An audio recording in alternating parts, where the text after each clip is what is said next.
Back out na mo? Ay, dili. Nami ka ng bagong nakaan. Isa mo sad.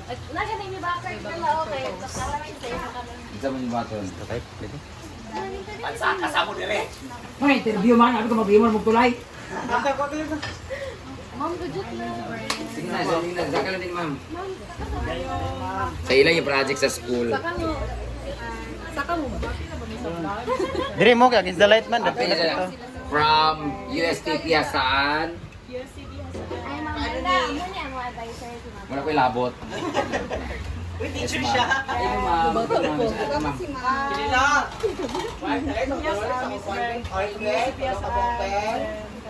Post me on portable bridge para sa problem din sa farm. So this is an initiative from the students itself. Of course, we have been watching your vlog since then. Tapos we've witnessed po dun sa inyong struggle based sa inyong vlog. So makita po na mo how resilient you are here dahil despite sa continuous nga ka ng flood bitaw kay lagi po mo din balik yan. Pero mas sayang mag-work yung inyong effort na ibinuo sa gama o katong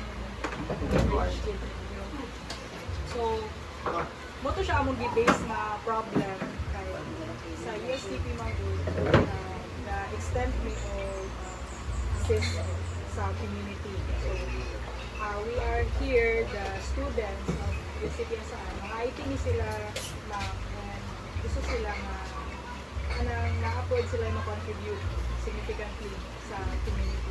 So, ito siya. Ang tuyo karon i-share approval para mahumong research base yung for free. So, what we kanang from time to time ang to test the durability sa aming system. So, test nila for proposal defense na sila i-deploy na mo ang system in use. But what we can do for now is hinumi o laboratory scale prototype. So namin dako yung swimming pool dito sa mga mag-test sa mga tanan dahil nakadayon kay bridge that will lift. Pag di na ito nasayang nito kaya may problem yung sa dito. Maano din ang community, hindi mo na sa dinamakaw, sige na ano. So why not create a portable bridge dito na sa mobile application ninyo, pinduton lift na ang bridge para ma-preserve ang bridge at the same time safe po sa mga tao ninyo in case na mga gusto mag-extend of help sa pabok or evening. So, ma-preserve bigyan po ang bridge. So, ang style niya is mo-lift siya. So, This is right. Lift right here. Left yun. Yun yun. alam ko seryoso na kayo po? Pero yes, mo-lift siya. Ba ito, automatic among buwahan. Pag mapasa sa tubig, usaka siya. O, diba? Nangga, diba? More sensor. Yes, naayun na sensor. Balo siya. Gusto mo rin-touchscreen. Istoryan, may anak. Ikaw, ulay na ka, ma'am. Actually, istoryan, may anak. Sorry ka lang. Bitaw. Nasa like Ay, wala initial. pila-pili. Kami istoryan. O, tapos, ma. So yes, Dili ba, balo siya. ito ko diya. Yaya, kay ko. Upo kayo, Maria, Teresa. Maria Teresa. Ay, dollar na, pe. Los Biminda. Si Los Biminda. Kaya island na din ko. Sa man. Ay, wala pa din. So, also siya, we're happy that we have extended our assistance to this community, especially dalang na yung followers mo. And then, makita po sa inyong mga followers na despite lugar sa inyuhan kaayo diri sa problema sa flood, masulutunan siya with the help of our students. Doon, pag graduate nila, tanggalan na nila, tro. Dili man. Line. For deployment siya, so biya ni gid siya. But for now, kung gusto ganito kami partnership sa lain na course. May USCP gyapon pero more on electrical. Kay sila gid ang mga note gid bitaw o develop gid on-site din sa inyo. Kaya nangita po ni always na request me budget from the other government institution, but we all know na government karon may budget commission. Pero nangita lang yung private sector to finance materially, not financially, but kasi maka-extend sila o ngayon yung mga materials para pagahimuon ang comfortable bridge.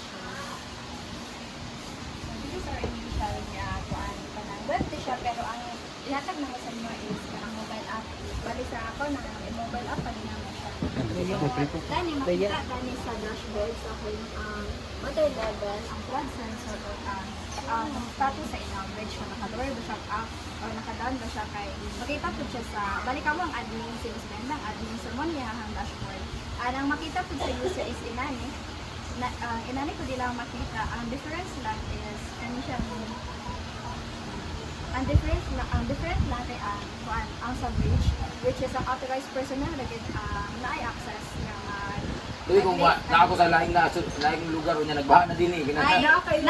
yes kanang makuan jud na siya na masud kay other stuff. Kasi nagkagubot-gubot na ba? Uy, asang ID kita authorization letter. Pwede na siya nga malagin sa Okay.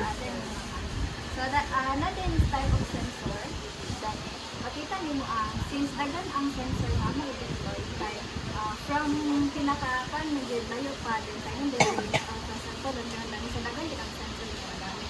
So ang mga mo siya ang mga sensor makita niyo ang sensor kay offline ba siya or kanang online ba siya ang sensor. Then dahil daghan different type of sensor kani kay sensor nga mag-detect sa water level o ang sensor nga mag-detect sa rain sensor nana ang kanang kuan. So more initial pa lang siya kay wala pa siya na finalize. And nakita ko din then ang history dayon sa flood like upon January kay kuan ba warning level na ba to siya atong kuan kasi atong kuan nakita niyo. So inano lang ko ang Pwede na buktan ka ng wang kanang alert level number 3. yes, ay natin check ka ng mag-send dun tayo sa notification. In their lugar O wala mga siya ginana sa mag-send pa yung notification sa user and also sa admin kay like ko ka ng sensor na gikan sa notification na gikan sa sensor i-send niya sa mga application. Dobi ko malubot, pwede na siya sa kanang connected sa laptop, like sa office gid siya, kay para sila ang authorized kay. Pwede gyapon nga kung unsa yung gusto i-mobile app na mo siya or i-web system na. Mura para sa kanang wifi namo ba nga napit kuan sa cellphone nako, napit sa among. Okay, pwede siya. Yes, ma'am. Pero other than that, in the absence of the technology, Okay, kasi brown out ba? naaratay mahilog na kanang switch button. Dito gyud dapit sa Ang switch button ma'am, bisag walay kuryente mo on siya. kana amo ang kuan, kana amo ang panahon kay. Actually, ang goal gid ani kay real time man. So, di ba maka-forecast man gyud ang tutakanan na naay bagyo ana pero dili na to ma-determine ma-predict ang water level sa mga suba diri. So, for sure, may battery pa ana. Medyo kana pa min na problema pa min anang sa battery na side. Okay. Pwede yung tanamo, nga na lang o solar. Kay kato ang Source of energy. Yes, Kaya ako na ko solar diri pero wala pa kay battery. Wala man yung problema kung brown out diri kay. Ang problema na nako din pag brown out gid pag gabi wala gi kuryente kay. okay. Wala man ko naka-battery nga kuan kay medyo mahal-mahal man siya lalo na karon nagtaas ang kuan times 3 gid yang kuan. So eventually kung magka-kwarta magpalit medyo og battery so wala man yung problema but if ever man di ko makapalit then na may usay man gud dinhi nga kanang hangin pa lang nangabugto nang kuan kuryente dinhi so wala kuran pagtaas sa tubig di na mo ma-detect kay ano sa hangin pa lang wala kay tubig mawala naman yung kuryente so depende man na siya so naging sa nga real time siya pero wala ni kuryente ana nga time so dili gid ma-access so ang point po nako base nun yang inyong gibutang nga tulay is maigo gid siya anytime, maigo gid siya sa tubig, kung mataas gid siya. Kung dili siya ma-function, magubang tulay.